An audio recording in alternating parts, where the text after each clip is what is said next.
Coming up on Mountain News this morning, as more businesses reopen across the state of Kentucky, we talk with one eligible daycare about why they are choosing to wait.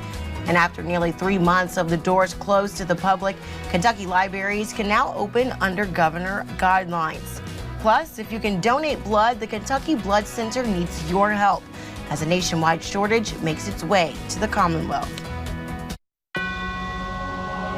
Dedicated to Eastern and Southern Kentucky, this is WYMT Mountain News This Morning.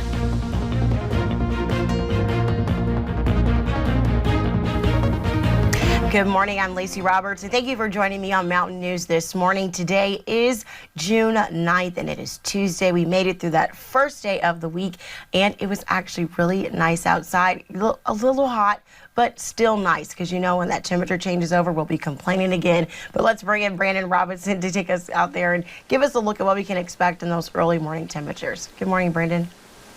Good morning, Lacey, and I won't be complaining when those temperatures change back over. I like cooler weather, but yesterday was hot, not as hot as we expected in some areas, but it did get into the upper 80s, and today I think we'll hit 90 in most spots. Let's take a look and see what's going on this morning outside the Buffalo Mountain camera up on top of the ridge there in Perry County, neurotransmitter. Everything's pretty quiet this morning.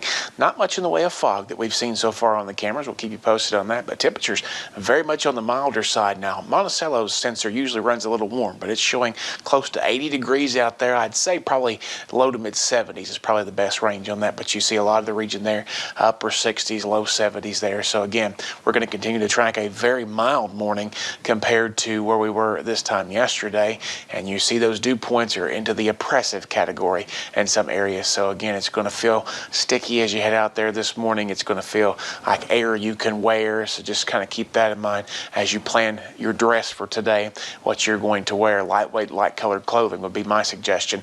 90 for the forecast time. Could see a few scattered showers and storms later on in the heat of the day this afternoon, but otherwise just sun and clouds as we head through the morning into the afternoon. The rest of the forecast coming up here in just a little bit. Lacey.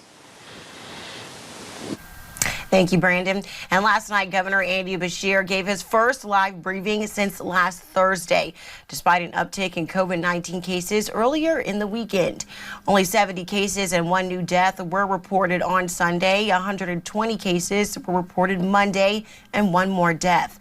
That brings the total to 11,476 cases statewide.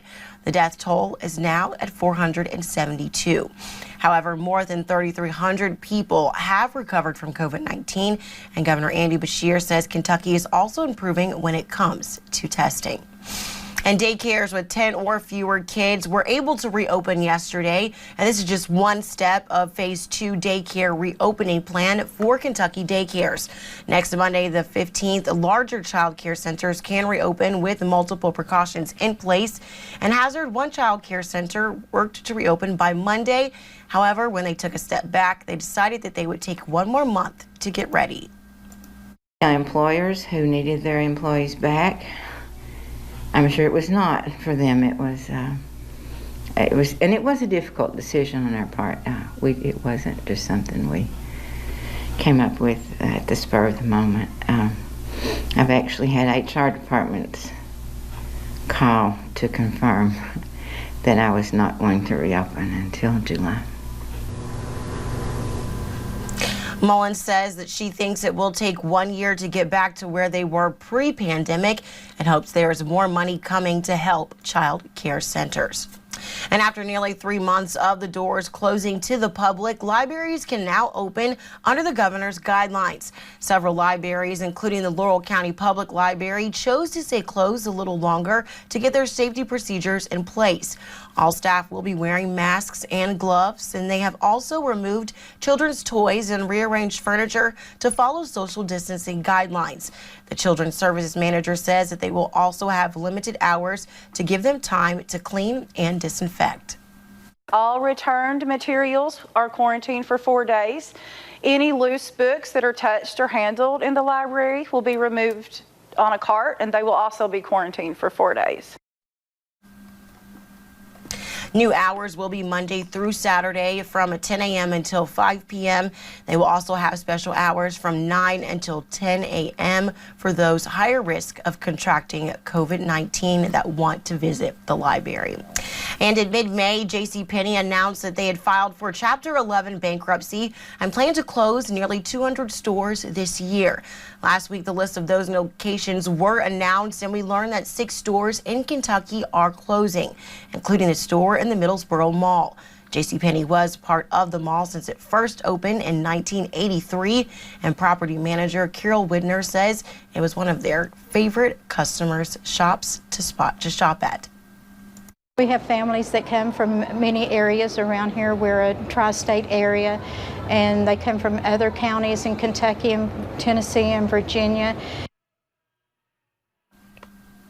Widner assures customers that the mall will stay open even with the closing. Other locations in our region are staying open, including the one in Hazard.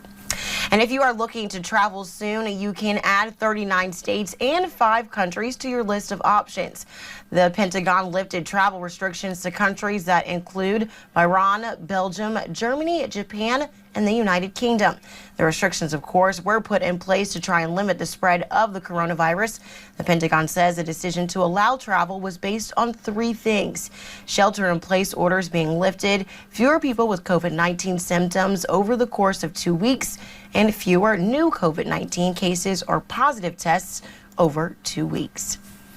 And if you can donate blood, the Kentucky Blood Center needs your help.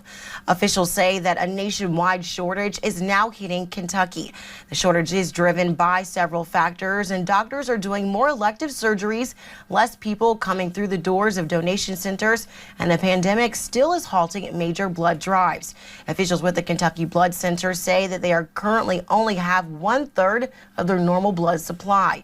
If you aren't interested in donating, the Kentucky Blood Center is not accepting walk-ins due to the pandemic, but you can call ahead and register for a time to donate. Well, thank you for getting your day started with us here on Mountain News this morning. Coming up, as we inch closer to this year's delayed primary election, we'll take a look at how Kentuckians are responding to proposals for mail-in voting. Hazy, hot, humid, all the above, and maybe some rain chances, especially tomorrow. We'll talk all about it coming up in about 3 minutes.